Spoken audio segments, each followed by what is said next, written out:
والسلام ساتھی وحاضرین وسامعین السلام علیکم ورحمۃ اللہ وبرکاتہ۔ وعلیکم السلام ورحمۃ اللہ۔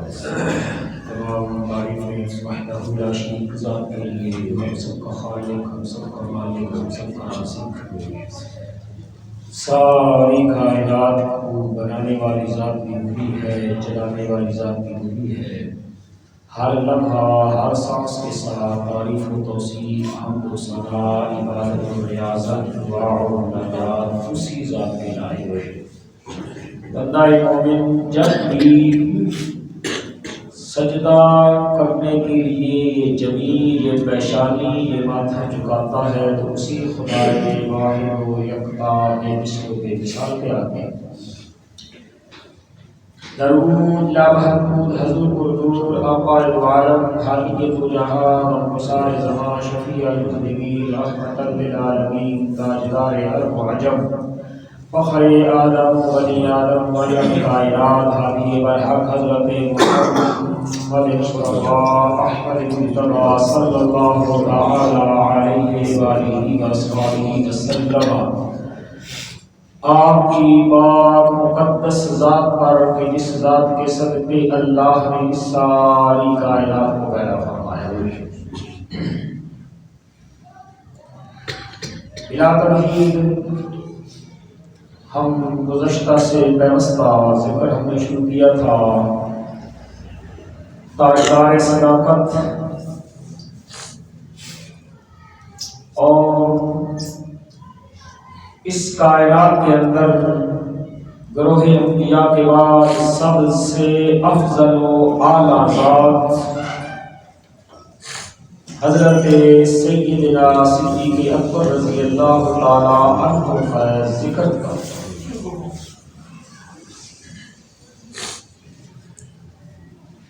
عموماً ہمارے ہاں ایک وقت قاعدہ کلیہ ہے کہ انسان کی عزت کے لیے، اس کی نیک نامی کے لیے بنیادی طور پر یہ غیر الوقت قاعدہ کلیہ بتا رہا ہوں۔ تین چیزیں بنیادی کردار ادا کرتی ہیں، دور حاضر اور دور جدید کی بات ہے۔ سب سے پہلا اس کا معیار زندگی، طرز زندگی، انداز زندگی، کہ وہ کیسی زندگی گزار رہا ہے، اس کی پوزیشن کیا ہے۔ اور اگر تھوڑا سا پیچھے چلے جائے تو جو پہچان اور شناخت تھی وہ ہوتا تھا خاندان، اور اگر اس سے بھی تھوڑا پیچھے چلے جائیں تو بیسک جو پہچان اور شناخت ہے وہ ہوتی ہے کردار۔ لیکن اس لیے میں نے تمہید کے طور پر سمجھا رہا ہوں کہ یہ تینوں چیزیں، اب دو چیزیں جو اصل تھیں اب ان کی ویلیو آہستہ آہستہ کم ہوتی جا رہی ہے۔ اب دور جدید کے اندر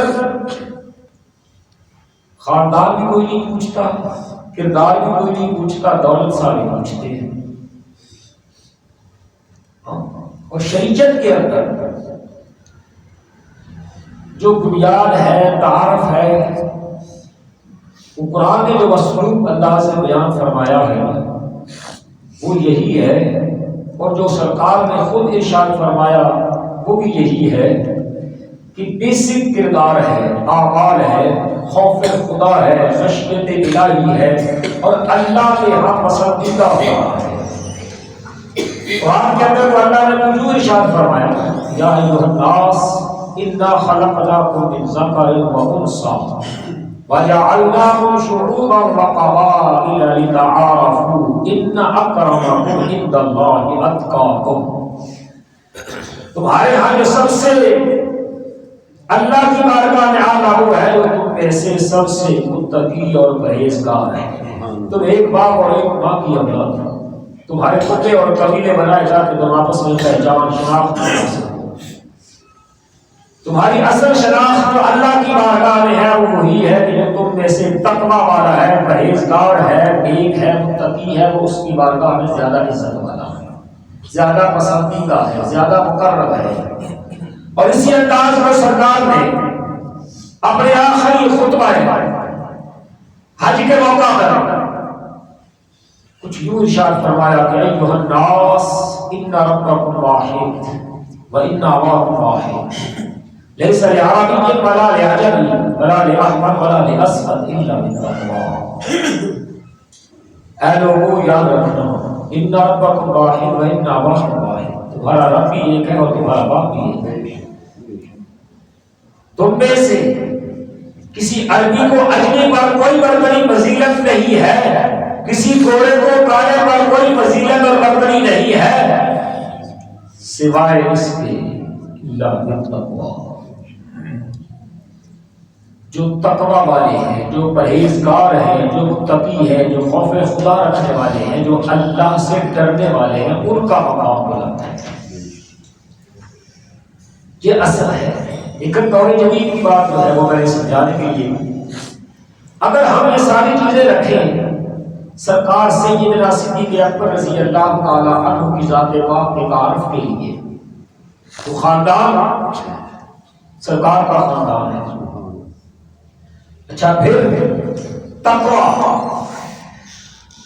خوف خدا، اعمال صالحہ، کردار، گفتار، تو بلا چون چرا کائنات کا ایک ایک مسلمان یہ مانتا ہے کہ صدیق اکبر کی عظمت اور کردار کی مثال ہی کوئی ہے. اور اگر نیکیوں کی طرف آ جائے تو صدیق اکبر کی وہ نیکیت اکیلی ایک نیکی عمر کی ساری نیکیوں کے بھاری ہو جاتی ہے.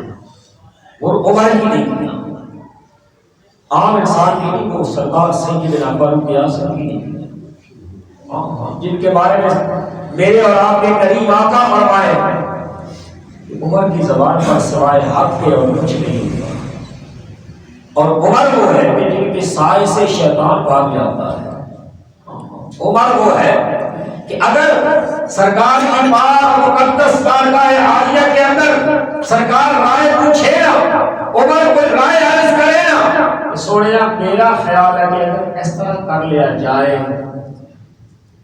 قربان جائے عمر کی عظمت میں کہ اللہ اس کی تائید میں قرآن اتار دیتا ہے. سوڑیا تیرا غلام عمر کہہ رہا ہے گھر ٹھیک ہے نہیں کا. سبحان اللہ. اس عمر کی ساری زندگی کی نیکیاں کتنی ہوگی.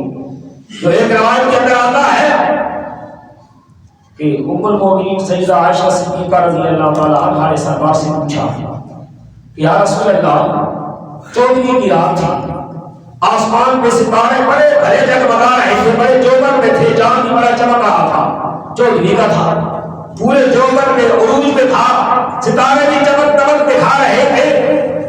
تو سیدہ پاک نے عرض کی سوڑیا کہ جب ستارے چمک رہے تھے انیاں نیکیاں تو آگے کسے غلام کیا ہے؟ سرکار نے نہیں فرمایا عائشہ یہ ہے کتنے بڑے گنتی دے کر لیا کہ اج نکل آئے نا بہت سمجھدار ہے، ہاں گنتی کرنے والے کوئی آج بھی نہیں. لیکن قربان جائے سرکار نے فرمایا ہاں عائشہ ہے. یا رسول اللہ وہ کون خوش نصیب ہے جس کی اتنی نیکیاں ہیں. یہ مثال دی جاتی ہے کسی بھی چیز کی کثرت کے اوپر جو مثال دی جاتی ہے وہ یوں ہی دی جاتی ہے. سرکار نے فرمایا عائشہ وہ میرا عمر ہے. اب سیدہ عائشہ صدیقہ رضی اللہ تعالی عنہا صاحبزادی ہے سیدنا صدیق اکبر کی. اب چاہتے ہیں خاموشی کے بعد عرض کرنے لگی سوڑیا کہ اگر ایک عمر دیا نے تو پھر میرے بابا سیدنا صدیق اکبر کی نیکیاں کی پوزیشن ہے وہ کتنی ہے، کس گنتی میں، کس قطار شمار میں. تو سرکار نے فرمایا عائشہ تو اپنے باپ صدیق اکبر کی ساری زندگی کی نیکیاں پوچھتی ہے؟ ہاں یا رسول اللہ اب تک کیا. سرکار نے فرمایا عائشہ تو سن، عمر کی یہ ساری نیکیاں ایک پرڑے میں رکھ دی جائے نا تو تیرے باپ ابو بکر کی ایک نیکی پھر بھی ان سب پہ بھاری ہے. سبحان اللہ سبحان اللہ. وہ ابو بکر. اور اکثر سیدنا صدیق اکبر سے عمر پاک فرمایا کرتے تھے کہ اگر میرے سے صدیق اکبر یہ سودا کر لینا کہ میری ساری نیکیاں لے لے اور مجھے وہ ایک نیکی دے دے تو میں کہوں گا کہ میں نے منافع کا سودا کیا ہے۔ اور وہ نیکی کون سی تھی؟ وہ ہجرت والی، وہ غار ثور والی جو 3 راتیں سرکار سیدنا صدیق اکبر کے سرکار کے ساتھ گزاری تھی۔ ہاں وہ نیکی، وہ محبت کا انداز، وہ اخلاص، وہ خلوص، وہ محبت۔ اور جب سرکار کے صحابہ جمع ہوتے ہیں، کیونکہ وہ تو جاننے والی ذات تھی، سیدنا صدیق اکبر نیکیوں کے کس قطار میں تھے، کیونکہ آج ہر آدمی اپنے آپ کو نیک سمجھتا ہے۔ سرکار فجر کی نماز پڑھا کر امت کے غمخوار نبی نے جب چہرہ انور پھیرا، سلام پھیرنے کے بعد جیسے امام توجہ کی طرف بیٹھتا ہے، وہ پھیر کر دعا فرما کے جب صحابہ کو دیدار کروایا نا، تو بات چلی کہ ہم سرکار کیا بات و نصیحت فرماتے ہیں، اب کیا ارشادات عالیہ ہوتے ہیں۔ ہر صحابی خاموش ہے، ہم کوش ہے، سننے کے لیے متوجہ ہے کہ اب سرکار کیا فرماتے ہیں۔ فجر کی نماز کی فوری بات سرکار نے فرمایا، میرے غلاموں کون ہے جس نے آج روزہ رکھا؟ اچھا رمضان نہیں تھا، ظاہر رمضان کو پوچھنے کی ضرورت نہیں تھی، اس لیے وضاحت کرنے کو کئی مفتی ہوتے ہیں، بعد میں تھوڑا میں بیٹھ کر ہماری گفتگو پہ باس مباحثہ بھی فرمانا ہوتا ہے۔ رمضان نہیں تھا، باقی 11 مہینے میں سے وقت چل رہا تھا، بات ہو رہی تھی نفلی روزے کی، سب صحابہ جمع ہیں، قربان جائے امت کے غمخوار نبی جانتے ہیں نا میرا کون سا غلام کس کیفیت کے اندر ہے، کس درجے میں ہے، کس مقام پہ ہے، کس پوزیشن پہ ہے۔ اب سب صحابہ خاموش ہیں۔ جب سرکار نے دوبارہ ارشاد فرمایا کہ کون ہے جس نے آج روزہ رکھا ہوا، صحابہ کی پوری صف خاموش ہے، کوئی نہیں بول رہا۔ جب سرکار نے تیسری بار وہی جملہ دہرایا تو سیدنا صدیق اکبر تھوڑا سا آگے ہمارے درج کرنے لگا، رسول اللہ میں نے روزہ رکھا ہے۔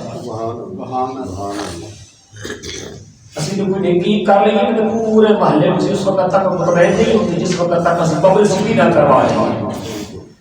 تو صحابہ وہ تھے کہ ساری زندگی نیکیاں کرتے گزر گئی، بتایا نہیں کہ اس کیا کرتے، ہاں اپنے آپ کو چھپاتے تھے، اور آج چھاپتے ہیں کہ چھپ کے سامنے لگ جائے بات ہے، بندہ کچھ بھی نہیں بیچے، وہ پیر ساڈا بس گھوڑی چڑھ جاتا ہے۔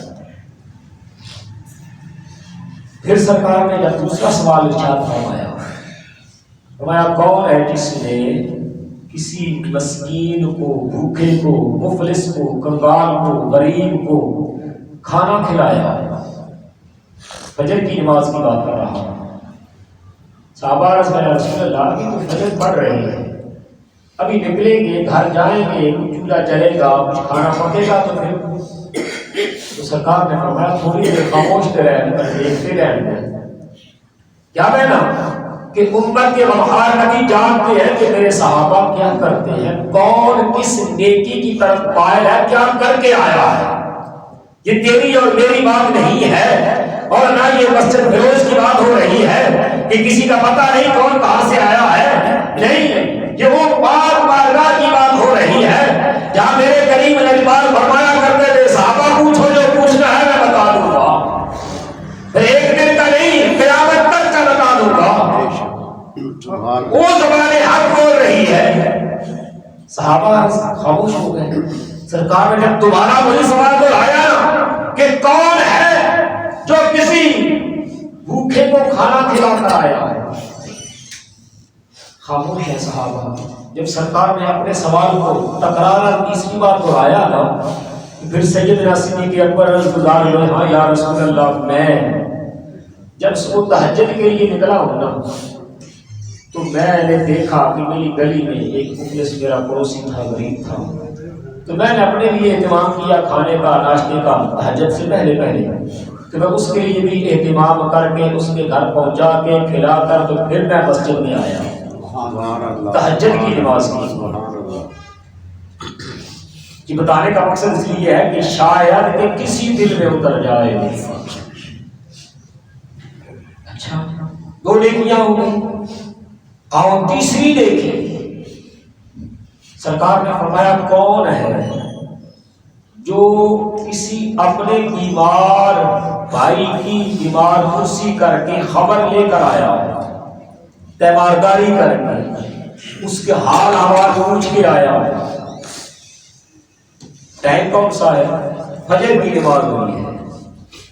صحابہ نے پھر کوئی عرض گزاری, یا رسول اللہ کی تو فجر گزری ہے, ابھی نکلیں گے باہر تو پھر جائیں گے کسی کے گھر.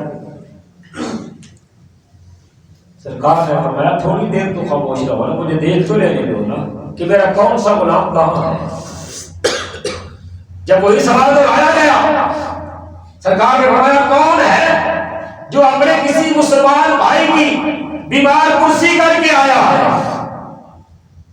اور یہ وہ نیکی ہے جو آج ہمارے ہاں رائے کی وقت پوزیشن میں بہت مفقود ہوتی جا رہی ہے, ختم ہوتی جا رہی ہے. ہم من حیث القوم ہمیں اپنی پڑ گئی ہے. ہمیں پڑوسی بیمار ہے, ہمیں پتہ ہی کوئی نہیں, اس کی خبر لینے کا مجھے ٹائم ہی نہیں, آپ بڑے بس پتہ نہیں سکتے یہ ہو گیا. خدا کے لیے اسلام جو ہے وہ اجتماعیت کو مانتا ہے تاکہ ایک دوسرے کی غم گساری کی جائے, ایک دوسرے کا بھلا کیا جائے. کوئی بیمار ہے, کوئی مفلس ہے, کوئی پریشان حال ہے تو اس کا درد بانٹا جائے, دکھ بانٹا جائے, اس کا حال پوچھا جائے, اگر ممکن ہو تو اس کی مدد کی جائے. جب سرکار نے وہی سوال دہرایا نا کہ کون ہے جو کسی اپنے مسلمان بھائی کی بیمار کرسی کر کے آیا ہے فجر کی نماز میں, قربان جائیں صحابہ کی جو ہے نا تعلیمات کردار کی, وہ یہ بھی ہے کہ ہم اس وقت نیکی کرتے ہیں جب ساری دنیا سو رہی ہوتی ہے. ہاں دن کے اجالے میں تو ہر کوئی نیکی کرتا ہے نا. کردار تو یہ ہوتا ہے نا کہ تب نیکی کی جائے جب کوئی نہ دیکھ رہا ہو سوائے رب کی. اور علماء سے پوچھو, صوفیاء سے پوچھو تو فرماتے ہیں کہ سب سے اگر یہ چھوٹی کیوں نہ ہو, یہ تو تیری اور تیری سائنس ہے نا کہ چھوٹی نیکی ہے. حالانکہ بزرگوں نے لکھا کہ نیکی چھوٹی ہوتی نہیں ہے. ایون کے حتیٰ کہ یہ پانی کا گلاس, سادہ پانی کا گلاس نلکے سے بھر کر کسی مومن بھائی کو پلا دیا, اس کا بھی اجر ہے. کھلے بازو مسکرا کر ملنا یہ بھی صدقہ ہے, اس کا بھی ثواب ہے. اتنی درائی شرم چھوٹی نہیں ہے. یہ چہرہ مسکراتا ہے تو دل میں خدورت نہ ہو, حسد نہ ہو, بغض نہ ہو, عداوت کینہ نہ ہو. کیونکہ سرکار سیدنا علی مرتضیٰ کے سامنے ایک منافق تھا, اس نے بڑی لمبی چوڑی آپ کی تعریف و توصیف کی. اب وہ تو علی تھے,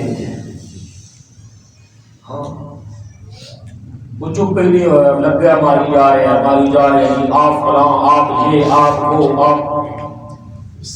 اب وہ سرکار سیدنا علی مرتضیٰ تھے. آپ نے فرمایا سن, جتنا تم انہوں چنگا کہہ رہے ہیں نا اتنا میں چنگا ہاں کہ نہیں, یہ تو میرا رب جانے ہے. ہاں جتنا دل ہی تم برا سوچ رہے ہیں اتنا برا میں.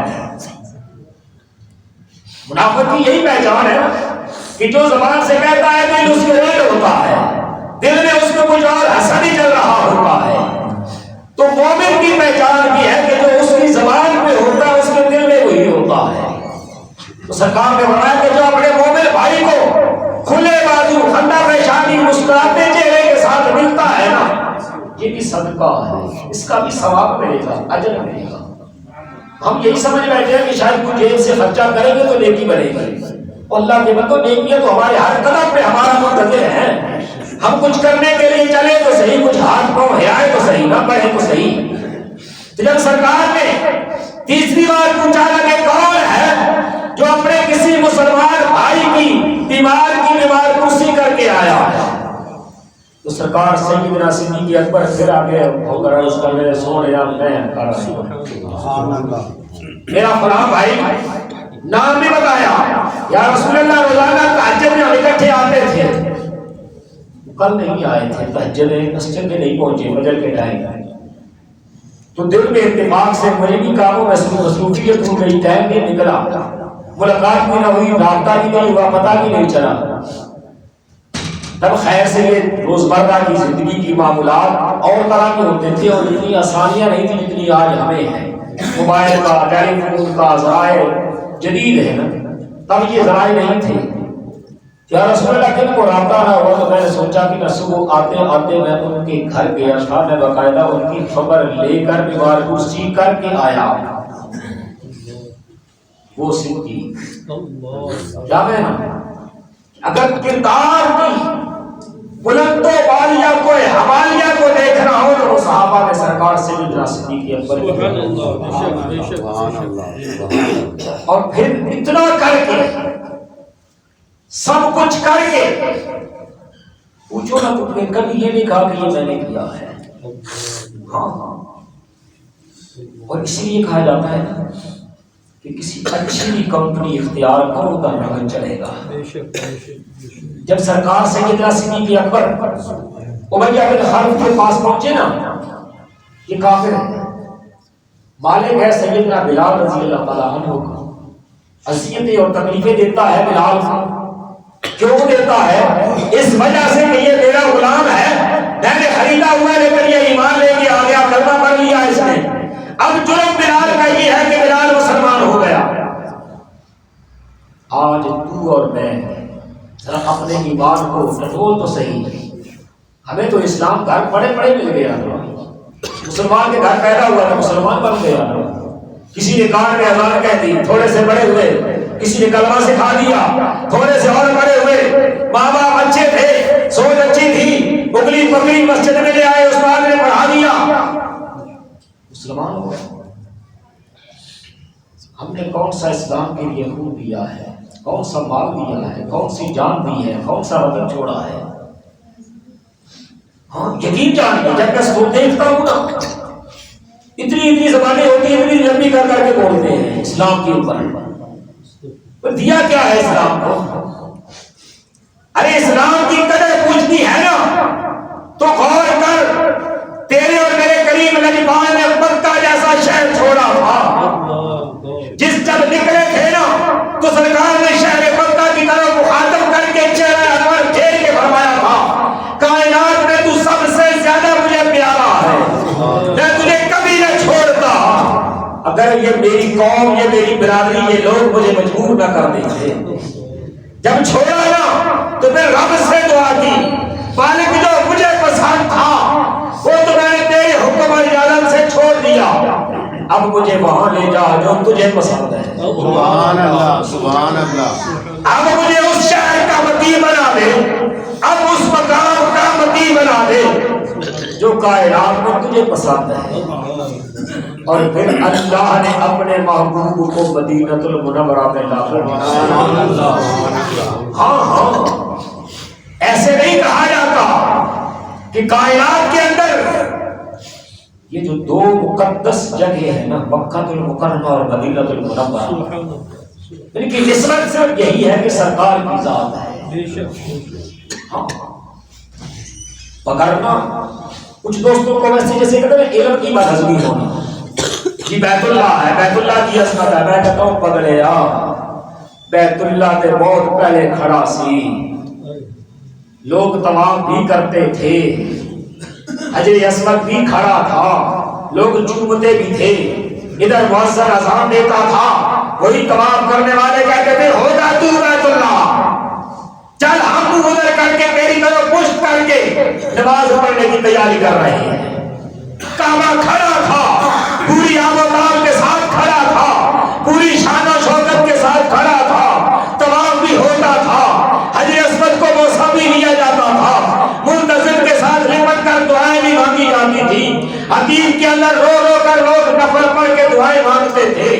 ارے خلاف کعبہ سے لپٹتے بھی تھے، لیکن جب نماز کا ٹائم ہوتا نا تو سارے اس کو چھوڑ کر اس کی اپوزٹ سائڈ پر اس کی طرف پشت کر کے کہتے اللہ اکبر.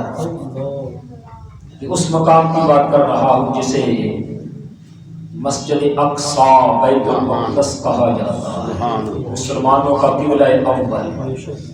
ہاں یہ تب بھی تھا، لیکن جب میرے اور تیرے قریب لجپال نے چہرہ انور اٹھایا قد نرا تقلب وجهک فی السماء. دوسرا پارہ ہے سورہ بقرہ ہے. محبوب ہم تیرا چہرہ آسمان کی طرف بلند ہوتا دیکھ رہے ہیں. قبلۃ ترضاھا، سونیا جس قبلے سے تو راضی ہے، جس قبلے کی طرف تو مطمئن ہے، جس کی طرف تیری طبیعت مطمئن ہے، محبوبہ تو چہرہ پھیر لینا، قبلہ پھیر. سبحان اللہ، نعرہ تکبیر، نعرہ رسالت، نعرہ تحقیق، نعرہ حیدری، نعرہ غوثیہ، تاجدار ختم نبوت، تاجدار ختم نبوت، تاجدار ختم نبوت. لیکن ہوا یہ تھا کہ سرکار نے اعلان نبوت فرما دیا تھا، قرآن کا بھی حوالہ دے دیا تھا، تو عیسائی اور یہودی تانے دیتے تھے، نبی ہے، دین نیا، کتاب نہیں، شریعت نہیں، سب کچھ تو نیا ہے، تو قبلہ بھی تو اپنا نیا بنا کے لے کے آتے نا. ہمارے قبلے کی طرف بھی نماز پڑھتے ہیں، قبلہ تو وہی چل رہا ہے. حالانکہ عقل کی بات یا علم کی بات دیکھی جائے تو اس میں کوئی مقدس مقام ہے، نسبت ہے، عبادت تو رنگ کی ہے نا. لیکن سرکار کے قلب اطہر میں ان کی یہ بات ناگوار گزری. سرکار نے اپنا چہرہ آسمان کی طرف بلند کیا اور رب نے یہ نہیں کہا کہ محبوب اچھا مسجد اقصی نہیں تو مسجد حرام. یہاں بیت اللہ ہے نا، یہ تو مسجد ہے، اور بیت اللہ کہا کس کو جاتا ہے؟ اللہ کے گھر کو. اور یہ جو جگہ ہے نا یہ بیت اللہ ہی ہے. اگرچہ یہ عرف عام نہیں ہے، عرف خاص ہے. عرف عام کے اندر بیت اللہ صرف خانہ کعبہ کو کہا جاتا ہے، لیکن یہ جو مسجد ہے نا نام اس کا بھی بیت اللہ ہی ہے. کیوں بیت اللہ کہتے ہیں؟ اللہ کے گھر کو. یہ کسی مولوی صاحب لگا رہے ہیں، یہ نہیں تھے اللہ کا ہی کہا رہے ہیں. ہاں ہمارے یہاں کچھ ہوتا ہے رائم الوقت، بات استعمال کے اندر اتنی زیادہ ہو جاتی ہے کہ ہمارے ذہن میں ایک ہی خانہ ہوتا ہے. بیت اللہ کا نام آئے تو ہم سمجھتے ہیں مکہ آباد تک خانہ کعبہ کی بات ہو رہی ہے. ٹھیک ہے، تو اب سرکار نے یہ نہیں کہا کہ مالک میں یہ چاہتا ہوں کہ یہ جگہ چھوڑ کر اس جگہ رخ پھیر لو.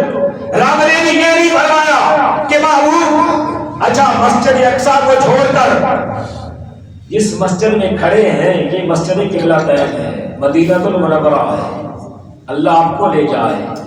پھر نماز کے اندر کھڑے ہیں، نماز ہے 4 رکعت کی. دوران نماز سرکار کا چہرہ انور اٹھا ہے.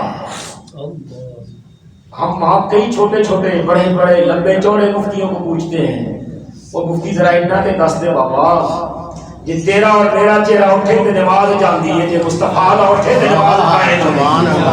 سبحان اللہ. ہاں تو اور میں اور ہے، وہ اور ہے. ہاں تیری اور میری غلطی سے شریعت ہمیں قید لگا دیتی ہے کہ یہ اصول تم نے چینج کرنے کی کوشش کی ہے، لہذا تم مجرم اور گناہگار ہوگے، تمہاری نماز نہیں ہوگی. لیکن وہ تو کریم محبوب ہے نا، ہاں وہ تو شریعت بنانے والے ہیں. وہ جب نگاہ اٹھائیں گے نا تو اصول بنے گا، شریعت بنے گی. اور قربان جائیں صحابہ میں وہ ہیں جنہوں نے صحیح معنوں میں سرکار کی اتباع کی. بے شک بے شک. اب ذرا سوچو نا کہ یہاں امام سے چھوٹی سی غلطی ہو جائے نا تو پورے 6 مہینے سے آپ پاتے آ رہتا ہے. کیوں بس یہ سمجھ رہے ہیں کہ فرشتہ ان کو گیا تھلے آیا ہے، انسان پہ ہے جو نہیں. ایک 4 رکعتیں پڑھی جا رہی ہیں، 2 رکعتیں سرکار نے پڑھائی ہے، چہرہ انور ادھر کو کر کے. تیسری رکعت میں سرکار نے اپنا رخ انور ادھر جگہ سے الٹا کر اس کے بالکل اپوزٹ سائڈ پر فرما دیا. اب ذرا غور کر کے بتانا بغیر کسی جذبات کے، ذرا کول مائنڈ، سب ٹھنڈے دل دماغ سے جو پیچھے کھڑے ہوں گے کی کہیں جی آج نہ کوئی نمازی ہوتا تو پھر شاید کہ کسی دل میں اتر جائے. خدا کے لیے ہم یہ سمجھتے ہیں نا کہ دین بس ایسے ہی آ گیا ہے. ارے دین پوچھنا ہے نا تو میرے کریم آقا کی ذات پاک کو پڑھ کے دے. اگر دین کی قدر و منزلت پوچھنی ہے نا تو صدیق اکبر کی سیرت کو اٹھا کے دے، عمر پاک کی سیرت کو پڑھ کے دے، سیدنا عثمان غنی کی زندگی کو پڑھ کے دے. مولا علی حیدر کرار کی زندگی کو پڑھ کے دیکھ. ہاں ہاں میرے آقا کے ایک ایک غلام کی زندگی پڑھ کے دیکھ. ہاں سرکار سیدنا خالد بن ولید فرماتے ہیں کہ جب میں بستر مرگ پہ تھا نا، آخری بیماری نے آن گھیرا، موت جب میرے سامنے آئی نا، تو خالد بن ولید فرماتے ہیں میں نے موت سے مخاطب ہو کے کہا ارے اور خالد کو کمزور دیکھے تو بھی آ گئی ہے. ہاں ہاں فرماتے ہیں میں نے ہر جنگ میں ہر میدان میں مجھے للکارا تھا کہ کہاں آ جا تاکہ میں بھی شہید ہو جاؤں. سبحان اللہ. فرماتے ہیں میرے جسم پہ ایک انچ جگہ ایسی نہیں بچی تھی یا تلوار یا نیزے یا پالے کا زخم نہ لگا ہو، لیکن موت نہیں تھی تو بچ گیا. یہ آپ کا جملہ موجود ہے، آپ کی قبر میں لکھا ہے. آپ نے فرمایا بزدلان دس دینا میرے بعد کوئی موت اس وقت ہی آتی ہے جس وقت کا ٹائم ہوتا ہے. ہاں ہاں اگر ویسے موت آتی تو خالد نے ہر میدان کو آباد کیا ہے. کتنے میدانوں میں موت کو قریب سے دیکھا ہے، کہیں نہیں مجھ سے دیکھ کر بھاگ جاتی تھی کیونکہ ٹائم نہیں تھا، نکل جاتی تھی. تو جو میں عرض کر رہا تھا اگر پوچھ رہا ہوں نا اسلام کی قدر و منزلت کیا ہے تو تھڑے پہ بیٹھنے والے سے نہیں پتا. ہاں پھر پڑھنے کے لیے مولا حسین کی زندگی کو پڑھنے. ہاں پوچھنا سرکار اسلام کی قیمت کیا ہے. ہاں امام حسین بتائیں گے کہ مجھ سے پوچھتا ہے تو دیکھ یہ جو کربلا آباد کیا تھا نا میں نے، یہ جو علی اکبر دیا تھا نا، یہ جو علی اصغر دیا تھا نا، یہ جو اونا محمد قربان کیے تھے نا، یہ اسلام کے لیے کیے تھے میں نے. ارے جو آج کو میرے نانا کا کلمہ پڑھتے ہو نا، یہ انہی شہداء کے خون کا صدقہ ہے. ہاں ہاں خدا کے لیے میرے کریم لجپال کے ایک ایک صحابی کی، ایک ایک حضور کے غلام کی، کہ جو اسلام کے اندر ہم داخل ہوئے ہیں نا. اگر یہاں لاہور کی بات کر رہے ہیں تو میں کہتا ہوں علی بن عثمان الحجویری کو پڑھ کے دیکھ لیجیے.